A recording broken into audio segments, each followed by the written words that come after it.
வணக்கம். ஆகாஷ்வாணி புதுச்சேரி செய்திச் சுருக்கம் வாசிப்பவர் வீரமணி. பிரதமர் திரு நரேந்திர மோடியின் 125வது மன் கி பாத் எனும் மனதின் குரல் நிகழ்ச்சி வரும் 31ஆம் தேதி ஞாயிற்றுக்கிழமை காலை 11 மணிக்கு ஆகாஷ்வாணி மற்றும் தூர்தர்ஷன் தொலைக்காட்சியின் அனைத்து அலைவரிசைகளிலும் ஒலிபரப்பாக உள்ளது. இந்நிகழ்ச்சியில் இடம்பெற வேண்டிய கருத்துக்களை பொதுமக்கள் நமோ செயலி, மைகவ் இணையதளம் மற்றும் 1800117800 என்ற கட்டணமில்லா தொலைபேசி வாயிலாகவும் வரும் 29ஆம் தேதி வரை தெரிவிக்கலாம் என்று அறிவிக்கப்பட்டுள்ளது.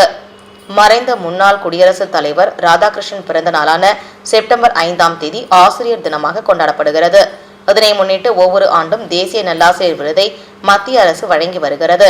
புதுச்சேரி கதிர்காமம் தில்லையாடி வள்ளியம்மை அரசு பள்ளியில் கணித ஆசிரியராக பணியாற்றும் ஆசிரியர் திரு ராதாகிருஷ்ணனுக்கு தேசிய நல்லாசிரியர் விருது அறிவிக்கப்பட்டுள்ளது.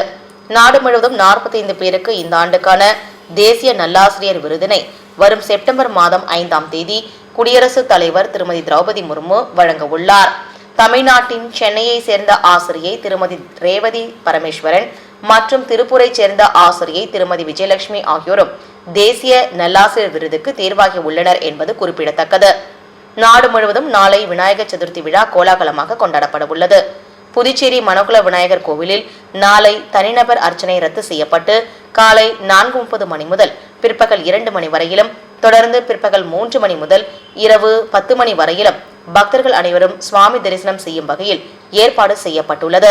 மேலும் பிரசாதமாக வழங்க சுமார் 15,000 லட்டுகள் தயார் செய்யப்பட்டுள்ளது. கஃபா கோப்பை கால்பந்து போட்டியில் பங்கேற்பதற்கான 23 பேர் கொண்ட இந்திய அணி அறிவிக்கப்பட்டுள்ளது. இப்போட்டி வரும் 29ஆம் தேதி தஜிகிஸ்தானில் தொடங்குகிறது. ஆசிய துப்பாக்கி சுடும் சாம்பியன்ஷிப் போட்டியில் இந்தியா 5 தங்கம், 1 வெள்ளி, 3 வெண்கலப் பதக்கம் வென்றது. இத்துடன் இந்த செய்திச் சுருக்கம் நிறைவு பெறுகிறது.